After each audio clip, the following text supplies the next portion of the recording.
The best of Money Matters. The Big Story. Welcome to The Big Story. I'm Hongbin Jeong. COE premiums have broken records once again here in Singapore. Category A premiums for smaller cars and EVs have blitzed to a new high of more than $128,000, a 7.6% increase from the previous tender. The Land Transport Authority said the increase was driven by car roadshows, cheaper EVs, and the upcoming reduction in clean energy vehicle incentives starting in 2026. On top of that, buyers are racing to register vehicles before the incentives taper off, while dealers are stepping up promotions and marketing efforts to keep up with demand. All this makes the COE market extremely competitive, and many buyers are left wondering what the next few months will bring. Will prices continue to climb until the end of the year? So how high can COE prices really go? And what does that mean for the average car buyer trying to navigate this market? Well, joining us today to share more is Lee Nian Tjoe, who is the Senior Transport Correspondent at the Straits Times. Hi, Nian Tjoe. Welcome to the show. Hello. Thank you so much for joining us. Well, Nian Tjoe, this is the third consecutive tender where Cat A prices have set new highs.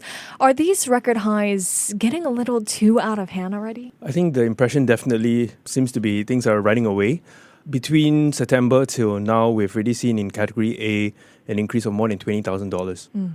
Which for perspective, not so long ago, that's worth 5 years in your COE lifespan, so it has been a tremendous hike. But do you think that this is just a temporary frenzy, or are we entering a period of sustained high COE prices? I think the main pressure is, well, for starters, there's Category A and B, right? So A is meant to be the mass market segment, and B is for the larger, more the premium stuff. I think what's been observed is that there is just a whole new breed of vehicles that has been entering the market. Specifically, they're all in Category A. These are all typically your Chinese electric vehicles. And I guess the question here is whether it's sustainable or not. A lot of it really depends on how these brands do. All these Chinese cars, right? If they are raking it in, they're getting all the attention from the consumers. I think this will make it very difficult for prices to come down. Definitely. Well, the influx of affordable EVs from China, as you mentioned, is one factor cited by dealers and analysts as influencing the COE premiums. Could new players such as these Chinese EV brands permanently change Singapore's COE market by, altering demand patterns? I had a conversation exactly about this earlier today because there was incidentally, there was another Chinese car brand that was launched just this morning. Okay. Right? So this is supposedly a slightly more premium position Chinese car called IM. And it is pitched at, although it comes in as we are premium, but guess what? They have Category A models. So on this question on whether are we talking about, the question of affordability really is what we're all interested in, right? And can we actually expect this concept of a mass market car being priced at above $200,000, where not so long ago you could get a car that is, for half as much, a whole car, including the certificate. Right. So I think as much as we would like to hope that it will come down, the question really is about how driven they are on the seller's perspective. At the same time, I think what is maybe not captured fully is the fact that the policies now are leaning towards such cars because electric vehicles get a whole lot more incentives than other type of vehicles and reach this point where because the incentives are given up front, or the sellers of these vehicles just have an edge over the other type of the non-electric vehicles, which suggests that you're going to have more people buying these cars, right, than the non-electric ones. Well, on that note of incentives here, EV rebates are set to drop next year. So are we likely to see another rush before 2026? I think the rush has really come. Okay. Yeah, a big part of, at least if you look at based on the stats we've seen yesterday, when bidding closed at 4 p.m., is that there is just way more demand for COEs than the number of COEs available. And what happens on the sales floor on the ground is that when you buy a car, you say that, okay, I want to get this car. This is how much I'm willing to pay. And then the dealers will say, okay, I'll secure the COE for you, then we can register this car. So what happens is that when there are unsuccessful bids, like in this case, right, it's more than 100%. Is oversubscribed. The names behind these bids will have to come in again in the subsequent rounds.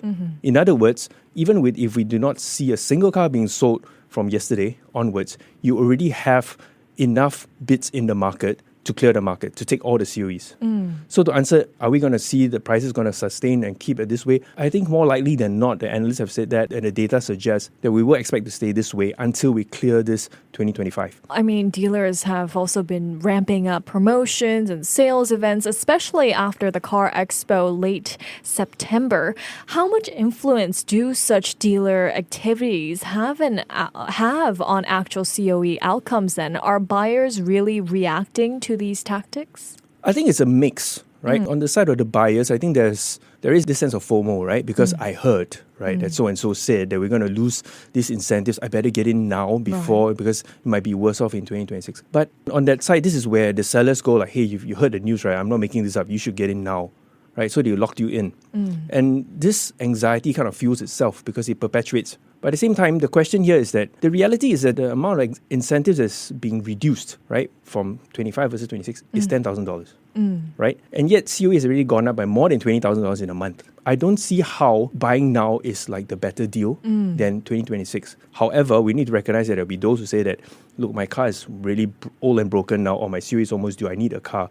Well, these are the unfortunate ones that don't have this tree of choice, that they can't wait. Then they will be in the market. But I think the safer bet would be if a consumer or a car owner who has a car now who can wait, then hang on as long as you can. Because the calculation is such that two things. One, you're going to have COEs, more COEs coming into the market in 26, 27. Number two is that whatever price that you paid for your car, and in terms of the depreciation that you're incurring every year, has to be lower than a new car.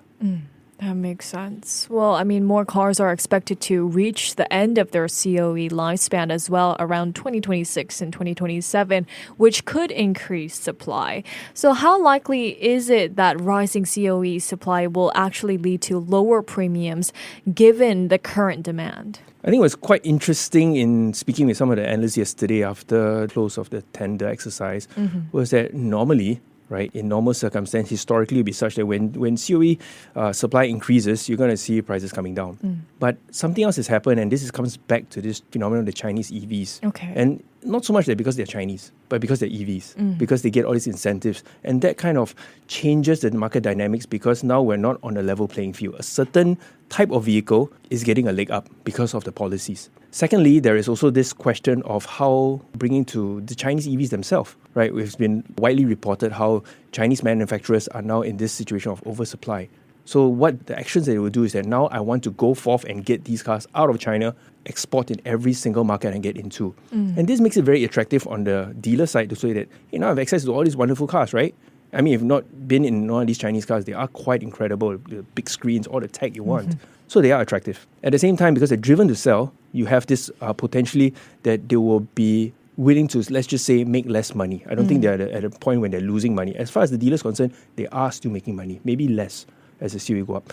And the question then is that if they were to continue, if they have this momentum, they are continue to be so driven to just get the cars out of their showrooms, then even with the COE supply going up and there's no changes to policy in terms of incentives and whatnots, then it might not be a given that we're going to have our prices coming down.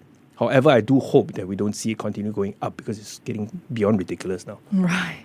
Well, looking at the broader picture here, could COE prices become a limiting factor for younger or even first-time car buyers? I mean, how might that shape our car-owning culture? This is a similar question if we come to the topic of our homes, right? I mean, property prices have also been on the up, and what was deemed unaffordable 5 or 10 years ago is now seen as the norm. Right. So I think with cars, actually, I want to challenge that question a little bit, right? I mean, do people really want to have a car today? Right? If you do not have a car, then you go, I never had a car. So I think that's one perspective. But more than that, because oftentimes you also get this question, because cars are deemed to be only for some people and not the others. But I want to challenge the idea of, look, cars equal transport. The services that we make use of every day, whether it's about food or deliveries, one way or another, it connects back to cars, to vehicles, and to COEs.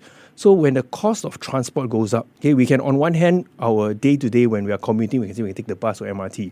But it will also have an impact because your private hire cars are using COEs, right? The business owners, when find that their cost of business has gone up because of the cost of cars going up, then we would still feel the impact. So what should buyers keep in mind if they're planning to bid for a COE in the coming months? I think to start off is that very, very few car buyers actually bid for COEs. Okay. The bidding of COE is typically undertaken by the dealer, right? So if you are buying a car, I think number one is to really got to work out your finances. Now, if the analysts and the experts are right, and we all hope that they are, is that, down the road, we're going to see prices coming down. When COE value comes down, the value of your car that you buy today will also be worth a lot less later on. So there's always an emotional part of it. When you go into a showroom, you see this shiny new metal, it's got big screens, it's got this feature and that feature is really good. Some of them will give you all sorts of goodies behind it. You go like, I really want a car. That's the emotional part. But you gotta ask yourself whether in terms of what are you sacrificing for buying a car today, right? And if that sacrifice is something that is reasonable, because you might come to a point where you might actually find that this is worse than you thought in terms of an investment. It's definitely not an investment. You're going to lose money, right? Definitely. You're going to lose more than you can afford, meaning that you compromise, you undermine this financial prudence, and you'll get in trouble. So I think the number one advice is whether you can really, really genuinely afford it. And we're not talking about, every month I can afford X dollars in installment, but in the longer term, you are basically just throwing easily today 170,000 upwards, right? Down the drain before you talk about interest. So can you afford that? And if you're willing to do that before you take the plunge and say, I'm going to buy the car today. Definitely. Well, looking ahead to 2026 and beyond as well, what are the wild cards that could make COE prices either skyrocket or tumble? I think a lot of it has to do with COE is inherently a policy, is by design. Then it's all the accompanying changes in the environment. Among them, where we're looking at today, this, at least what is seen as a runaway, the COE price has to do with one policy adjustment. So beyond 26 and further on will be where the lines are drawn by the policymakers. Do you say, let me increase the number of COEs I will release in the market in terms of the vehicle quota? Do you look into how certain cars are prioritized or they are more incentivized or incur a higher penalty? So this would change our consumer behavior because ultimately we are reacting to price. Definitely. Well, some great insights from you there. Thank you so much, Nian Tjoe, for joining me today. Thank you. Thank you. That was Lee Nian Tjoe, who is a senior transport correspondent at the Straits Times. This has been The Big Story with me, Hongbin Jeong. Money FM 89.3